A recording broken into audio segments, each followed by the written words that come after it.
So recently, I've hypothesized the strength of both end of series Zoro and Sanji. With these videos being fun to create, I wanted to make one more about the final member of the monster trio and the captain of the Straw Hat Pirates, Monkey D. Luffy. What's up guys, my name is Vertics, and if you enjoy videos like this, I put out high quality content like this weekly, you won't want to miss. Unlike with Zoro and Sanji, Luffy is already a top tier in the verse. However, One Piece probably has more characters to consider top tiers than any other series. He's not at the pecking order of the list by any means, at least not yet. He currently possesses all three advanced forms of Haki, and back in Wano, he was able to fight off Kaido even while just being in base. But it's when he awakened one of, if not the best devil fruits in the entire series, that he surpassed Kaido. We don't have any calcs we can use to determine how much stronger Gear 5 makes Luffy compared to his other gears, but we can see that even while Kaido was getting hit with an onslaught of hits by Snake Man, he was still able to endure these attacks and overpower Luffy. However, while in Gear 5, he was able to counter a lot of Kaido's attacks, which is one of his most prominent abilities. Not only is he straight up bouncing back from Kaido's moves, but even in Egghead, when the Gorosei and Kizaru throw attacks at him, majority of the time, he ends up countering their moves. This throws his opponents off guard, and is why he was able to overpower them. He's very creative and quick on his feet. Outside of Bear Zhang Gun, he was using stronger and more effective moves in Egghead, and it's how he has gotten better at using the form. I think that's what his future power-ups are going to surround, him understanding Gear 5 and how to use it more effectively. What Luffy could use is someone explaining to him how his powers really work. If he's going to fight guys like Akainu, Blackbeard, and Emu, he can't be taking lunch breaks and going down every few minutes like he was in Egghead.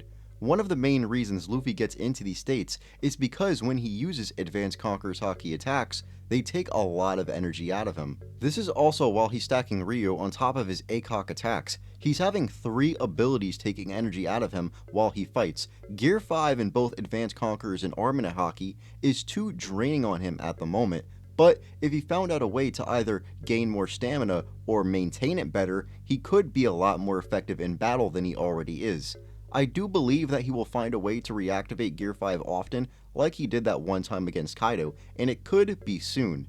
I can't say how many arcs I think are left in the series, but between the time period of the final war and the current state in Elbaf, Luffy will have to obtain far better stamina and, as crazy as it sounds, gain more overall strength. Luffy is able to damage characters like Kizaru and Kaido, but that's only after landing far much more attacks onto them than they landed onto him. With Kaido, Luffy had help from Zoro, Yamato, and some of the other members on the rooftop, but it was mainly Zoro and Yamato that actually did real damage and held Kaido off.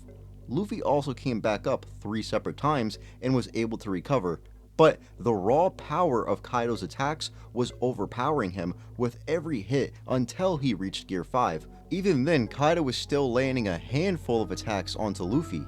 Granted, Luffy was messing around for a big portion of the fight, but Kaido was not only taking the fight more seriously, but he managed to land his fair share of attacks in.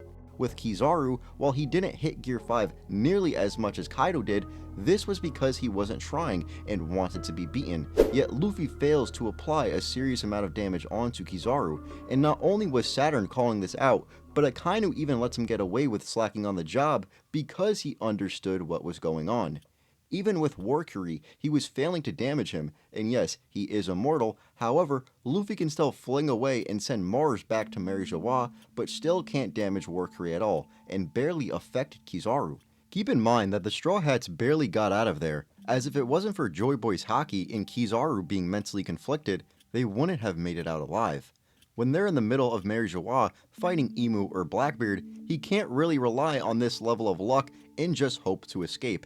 If Luffy fails to apply real damage and goes down due to stamina issues, this series will have a really dark ending. One of the ways I believe Luffy will learn how to attack is in similar ways to Garp, where he punches the air with Haki and uses it to rain down explosive attacks onto his opponents. The only reason I feel like this will happen is because when he fights Blackbeard, he can't get too close and risk his Devil Fruit powers being nullified. The same thing goes for his fight with Akainu.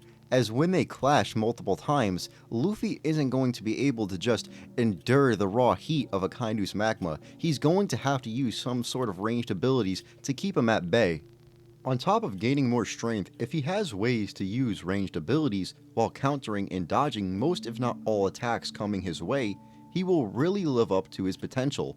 One of the things that people don't talk about enough is how annoying Luffy is to fight. Outside of him having a childish personality that easily gets under the skin of his enemies, all the attacks are being thrown back in your face or dodged and literally laughed at. He can easily throw people off their mental game, which in One Piece matters greatly, and deliver the most creative and powerful attacks imaginable.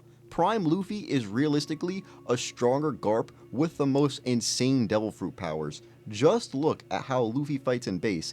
The only difference I see is that Luffy kicks more than Garp does. Prime Luffy is probably what everyone in the verse imagined Garp in his prime to become if he ate a Devil Fruit. Like I said for both End of Series Zoro and Sanji, Luffy could unlock some special ability with his Conqueror's Haki like Shanks does when he cancels out Future Sight. Luffy of all people would gain an ability like this before anyone else does, so while I can't say what I believe this power up will be like I did with Zoro, I am even more confident that he will gain this type of ability. Now, before I go into the ranking of End of Series Luffy, the last thing I wanted to mention is one of if not Luffy's strongest abilities, which is to turn everyone around him into allies. As Mihawk says, this is something that he considers to be the most powerful weapon in all of the seas, and we know based off the painting in Elbaf that a huge army led by Luffy will go against Emu and the world government just as Joy Boy once did. As for his placement within the end of series rankings, well, I think it's obvious that he will become the strongest warrior the seas will ever see. He already has the abilities to achieve such heights and only needs more training with them. I don't know if he will be defeated or killed, but if this is the case for Akainu, then Luffy will be the man to do so. I know people have foolishly said Sabo will do so, but anyone that has read the series will tell you Luffy has 100 times the narrative reasoning to put Akainu down compared to Sabo of all people. All the reasons you can use for Sabo to fight him, you can use for Luffy and then some. Plus, I don't believe Sabo will be in that tier of power. The only other three characters that will be close to End of Series Luffy are Joy Boy, Emu, and End of Series Blackbeard. Both Joy Boy and Emu have the best current narrative of all time in the series, but when the series reaches its final stages, both Luffy and Blackbeard will surpass them. I think that Blackbeard will become the actual final villain after Emu that Luffy will overcome. I can't say for sure what I think will happen in this battle other than Luffy winning it, but it will definitely be the strongest battle this world will ever see, where Luffy comes out as not just the strongest pirate, but the strongest warrior of all time. Well, that's it for you guys. I hope you enjoyed. If you did, go ahead and hit that subscribe button and leave a like. It really helps with the algorithm and is very appreciated.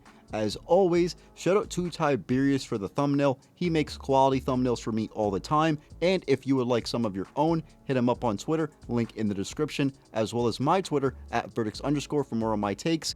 And without further ado, you guys can get out of here.